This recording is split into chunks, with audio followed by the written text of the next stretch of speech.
whether I'm painting or whether I'm writing lyrics, is to kind of bring something positive and inspire and give hope, and trying to see that light at the end of the tunnel.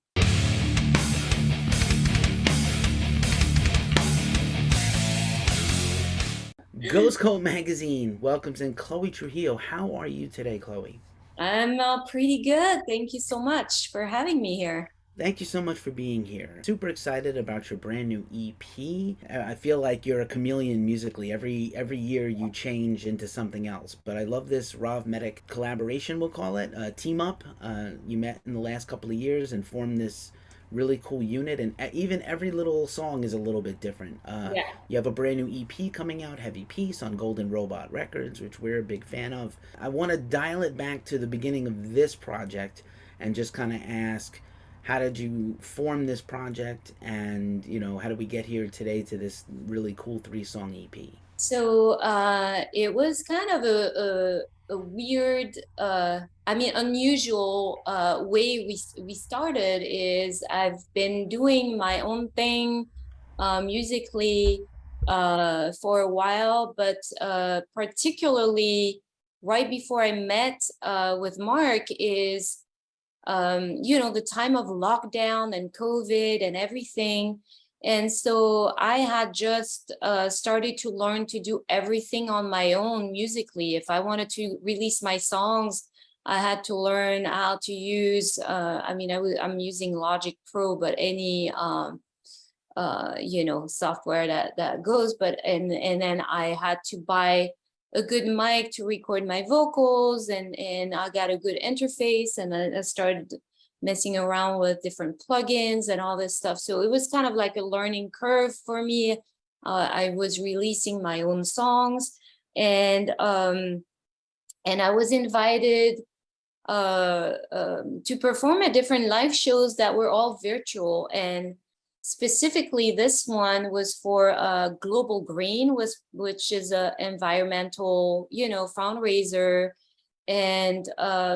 and same, it was full-on confinement COVID. So I was performing in front of a camera, and then Rav Medic, Mark, had his own project on there too, separately. So we never, because of the time it was, no artist was meeting anybody. You just had the camera filming you, and you were out. You never met anybody. You didn't mingle. But every artist had access to the full show afterwards. And so I watched it because I wanted to see who else was performing and how it went, and all that stuff. Of course, there was no audience. The audience, everybody was online, but I just wanted to see the show and the speakers and everything that was going on. And I was like, oh, cool, there's another like heavy band that's playing. And that was Mark. And I started just following them on Instagram because I like what they were doing. And same thing with Mark. I think he noticed me and he started following me. And he actually reached out to me a few days after that show, asking if I would collaborate with him on a song. And that's kind of how it was born. Our project is, I said yes, and then we through internet, through emails, we were bouncing off ideas. And that's the first song, Lightning Strikes Twice. That's how it came about. And we never met in person, actually. We just either talked on the phone or through email, sending each other the files, music files. I was recording and writing here in this same place I'm talking to you in. Like, that's my art/music studio. And he was doing the same where he lives.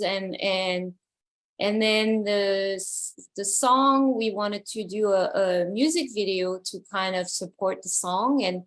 And when we met for the music video shoot, that's the first time we actually met in person. But the song was already written and mixed and mastered. Everything was done. So not until that time. And then we had such a great feedback and great response from that song that we got signed with Golden Robot Records. And then we start working with them. And now we're like about to release the first EP. So it's been a great journey. Yeah. Amazing. And I love how, like, obviously this came together and this collaboration is like a very heavy rock project, but you have such a touch across so many different styles. You've done electronic music and Yeah. sort of indie rock and all kinds of things. You had a background in theater at one point Yeah. and clubs.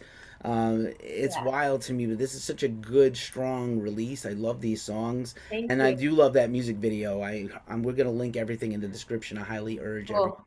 check it out. It's beautifully shot. It's incredible Thank and you. perfectly.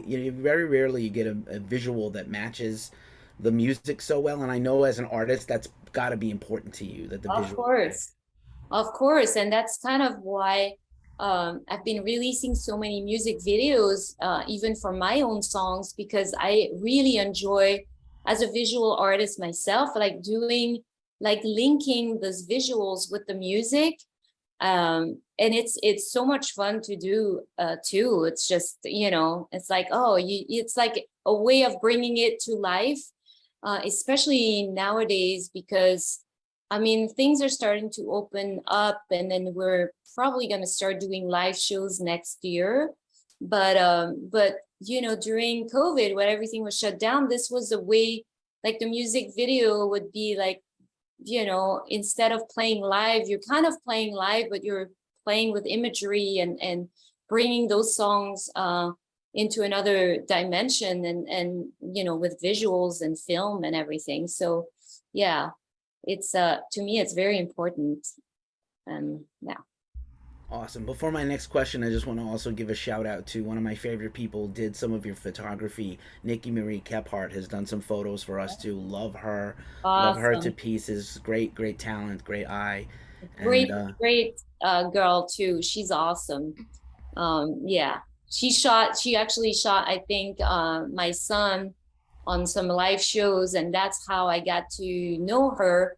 And funny enough, is when we were looking for somebody to do new pictures, Mark was like, oh, I found this girl and she says she knows you, and it ended up being her. And we had a great photo shoot together, and she's awesome. She's really cool. it is Love like her. the perfect LA story. Everybody knows everybody. 6 degrees It's of a small separation. world, it's like, yeah. It's a much smaller city than you think, but in Yeah, the business. Uh, true. and then again, as for the music, I love again how just you personally, your journey has just shape shifted all the time. And this is a this is some heavy rock, and it's really good. But also, I know lyrics and poetry are very important to you, and Yeah, storytelling is important to you. So I wanted to talk for a second about some of these songs. I love Mana. I love these songs. They have such a great message, and we need yeah, a lot of hope right now. It's been a very exactly, tough time, and so anything that's exactly. hopeful and optimistic, even if it's got something else behind it, is really strong to me. Hmm. Yeah, I completely agree. And this is kind of what I've done, even like personally, and even with my artwork. I'm like trying to bring something inspirational and something positive out of any situation we're living in, and especially during these COVID times, using my creativity the best way I can to try to inspire people, and give hope in a way, in the best way I can on my little scale. I feel that that's why art in any kind of, it could be theater, it could be anything creative, really, like it could be gardening for some people. Some creative outlet. It could be cooking, it could be anything. It's just a way, it's like a positive way to channel this energy and these emotions we're feeling, and release them into the world. That's kind of what I always think of when I'm, whether I'm painting or whether I'm writing lyrics, is to kind of bring something positive and inspire and give hope, and trying to see that light at the end of the tunnel. I mean, when I started writing music or painting, it was kind of a healing journey for myself as well. And then when I found out that other people were receiving it as healing too, I was like, that's my journey. That's what I want to do. So yeah, it's and then yeah, there's times where we were all in confinement, and people were a lot of people I knew were feeling very lonely, and if I could do something, even if it's just an inspiration somehow, it's, you know, what else, it's just, yeah, that's what helped me kept going too. It's just like, let's do this and let's bring something positive. Awesome. And just out of curiosity, from a artist standpoint, do you have days when today is an art day and I'm gonna paint, or today is a music day and I feel inspired, I'm gonna go to the studio here and to the other part of the room and make music, or do you just kind of as it comes to you? It's a great question because it's something that I was struggling for a long time in the past, where I had a lot of people also tell me, okay, you got to make a choice, you can do either art or music, or you do this thing. And every time I try to make a choice, or even try to schedule, like you say, like, okay, today I'm just to focus on art, and today I'm just gonna, and I found that it doesn't work that way for me. I like to, it kind of flows together. And often, most of the time, actually, as I'm painting, I have melodies and lyrics that come to me. And as I'm writing a song, I have visuals that come to me. So they kind of work together for me. And also the other aspect is, like, when you're working by yourself on a project and you're just focused on it, sometimes it's good to take a step back and look at it with fresh eyes, or listen to the music with fresh ears. So that's when I would stop myself. Like, let's say I'm painting and I've been painting for like 3 hours on this canvas, and I was like, okay, now I reach a point where I can't see what I'm doing anymore. I can't feel things. So I'll put away the painting and I'll work on music, and that will give my eyes a break. And then I'll work on music, and then I'll go back to that painting afterwards with fresh eyes. And the same thing with music. I'll be working on the song and recording things and getting ideas together, and then now it's time to step away from it, let it sit for a while, and see what I can hear afterwards. So I'll go to painting. So they work together, and for me it's, and that's why I enjoy so much having this room, even though it's not really soundproof. So I always have to be aware of what's going on outside. There was actually one recording of a song of mine that's not released yet, that's going to be released soon, but I listened to the recording, and it's one of those moments, same thing. I was so in it. I was recording my vocals and taking a few, recording a few takes and working.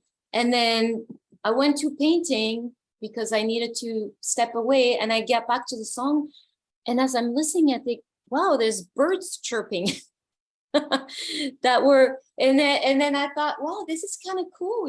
I actually think I'm gonna leave them in there, because it's like a little bird chirping in the background of my vocals.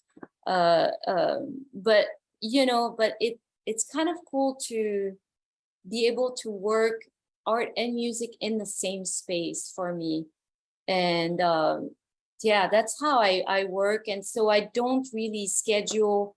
The only time where I will focus on one thing specifically is, let's say I have an art show and I have to produce this many paintings or finish all that, then I would like definitely, but it'll be already in my mindset. So it's not even like forcefully, like I'm going to work, and I'll know it, and I'll be, or, same thing with songs, like, okay, we get an EP coming out.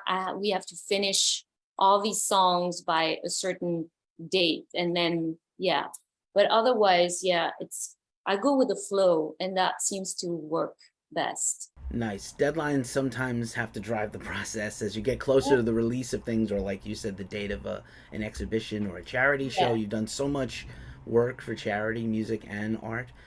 which is wonderful. And again, kind of gave you this project in a way Yeah. during the worst of times. So it's great that something good came out of it. I love that you said that you guys have plans to perform live at some point. And I know Yes. Mark obviously has his collaborators. Have you chosen a band yet, or are you going to wait until you're closer to the time? I think we get a little bit of an idea, but I think once we get closer to the time and when we have days and making sure people are still on board and available and all this. So we have like a few people in mind. And I know Mark has asked those people and they were totally on board. So hopefully, yeah. But before I say anything, we're gonna make sure these people are still on board.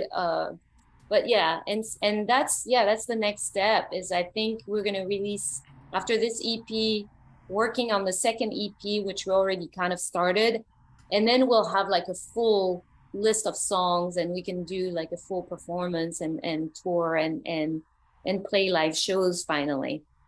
And Nice. hopefully things are starting to open up and there's more and more shows now. And so, yeah.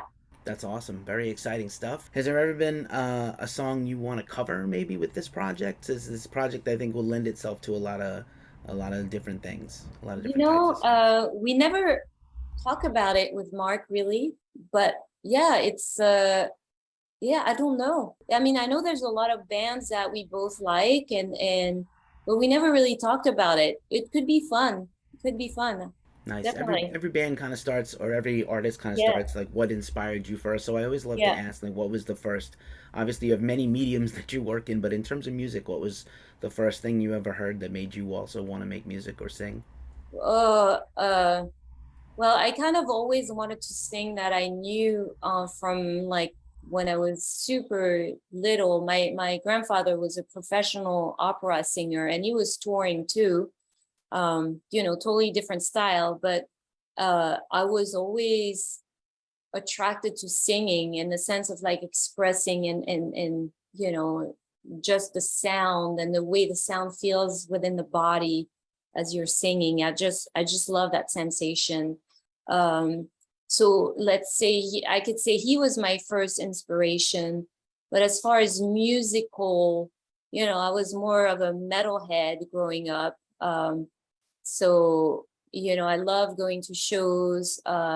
My dad is the one that introduced me more to metal music, when I was a little kid, and he had a little cassette tape of like AC/DC or Iron Maiden, and I was always drawing too, and I remember drawing like Eddie, like the cover of Iron Maiden, and I was just fascinated by it. Like it was just like I love this, and that's what made me fall in love with that genre of music. It's just like, and then I started going to shows, and then the energy and all this, and that's, and I don't have a specific band in mind, but you know, uh, I went into, I was just like, it's just going from like starting with my dad. My dad listening to like Jimi Hendrix, Led Zeppelin, like Iron Maiden, AC/DC, which was kind of like soft, but and I went into extreme, like I went into extreme metal and grindcore and loving Napalm Death and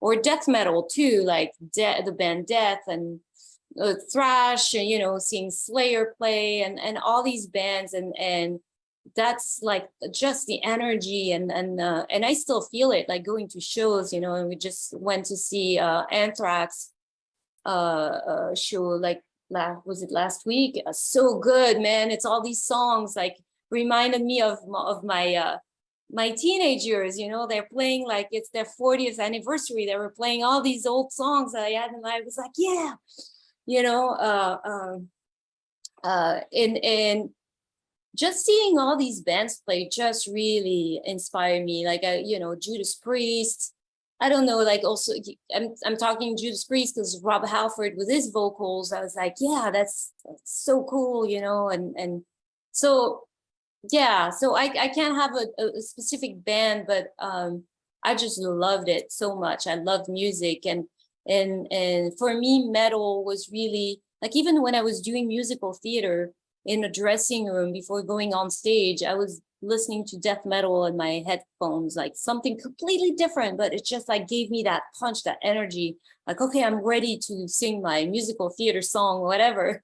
But it was just like, so yeah, that got me really excited when I got into, and just the love of music and how I felt when I was listening to this music. If I had a bad day, taking, my Walkman back in the day, at school, or going to school with it. Like, I grew up in Paris and was born there, and taking the subway to go to school, I would always listen to my music. So it just like helped me throughout the day and helped me throughout any challenge, it's just so positive to me. So yeah.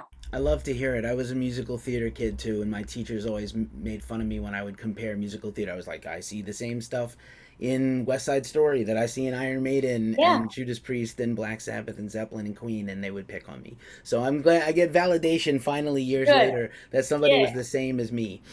nice, nice. Just as we wind this down, I have just a couple more for you. Just out of curiosity, do you have a favorite piece of art ever? Like one singular piece of art? Can you choose one? That a piece of art that I made, you say, or One that you made and one that inspired you. uh, that's a difficult question because there's so many artists too that I admire. Like for my own art, I always feel like, oh, it's the next one. It's the one I'm working with right now. That's my favorite because it's like very current and it's what I'm seeing right now and it's what I'm feeling. So this will be always my favorite. It's like the one that I'm doing. And as far as other artists, it's of course I like, same as music. There's a whole spectrum of artists I respect from a whole different eras, and I love the Impressionists, but I also love Flemish work. I love like the work from medieval times, the Middle Ages, and this kind of work. But then like more current, like it, and it's also depending on the moment and what I'm feeling that day, or and I feel like, oh, I have so many art books from different artists. And in our house we have a full library. Like Robert was like, oh, you're never going to fill up those shelves, and I'm like, I read a lot, first of all, and then I have a lot of art books because I buy books from other artists that I like, and those shelves were filled up really quickly. I got some books, shipped from Paris, and then some books I had in storage here, and I was like, see, now there's not enough shelves even because I love to read, and I love art books. So and I'll go in this room, which is our living room basically, but I'll go and sometimes like, I just feel like looking at Matisse, for example, right now. I'm just like, and I'll open, or, oh, let me look at some Dali. I just, crave that. Or let me look at some, Italian Renaissance artists, and Caravaggio and this and that. It's just, yeah, I don't have a favorite piece of art like at the like now, but I have artists that I feel that are helping me in the same way like music can help me feel better when I'm dealing with stuff. You listen to a piece of music and re-energizes you, and it's same with art. I receive it the same way, and I feel like, oh, I let me look at some artwork and feel the inspiration and feel the all the feelings. So yeah, it's just the hardest question. It's like you know I'm the worst, but thank you for no, but humoring it's me. okay, it's okay. I'm sure there's people that I don't know that can be like, that's my favorite art piece, and but to me it's so many.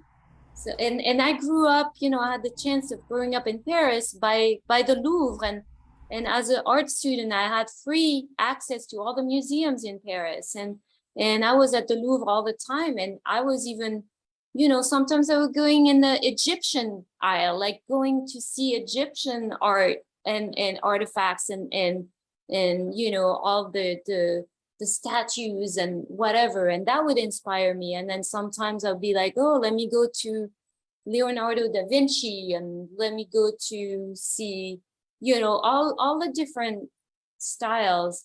Albrecht Dürer, that's what another artist that I really loved. And I don't know, I mean, and then the minute I will say names, I'll be like, after we're done talking, I'll be thinking, I didn't mention this one, I didn't mention, because that's why I can't say anything, because then I feel bad. I'm like, oh, these other artists are so important to me.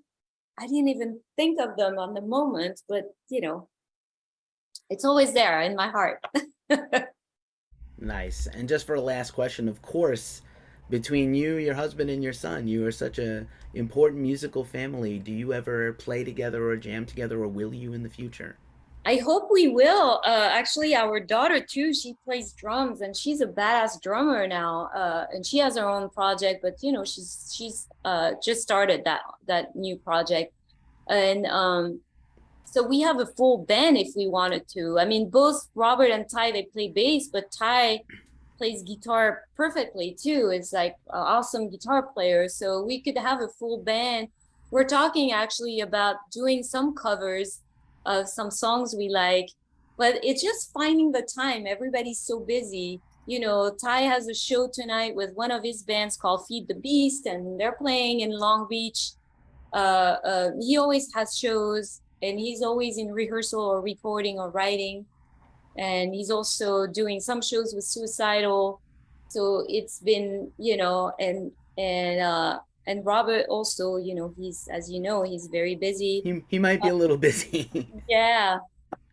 So it's just finding the time, but we talk about it often.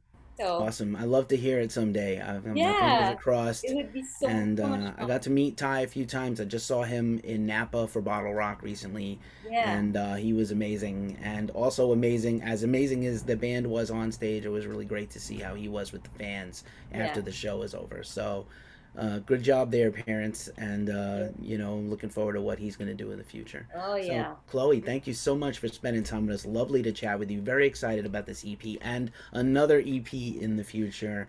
Congratulations on Heavy Peace. And like I said, we'll link everything in the description to all the things you do, and hopefully people will check them out. Thank you. Thank you so much for having me. Nice Right. talking to you too.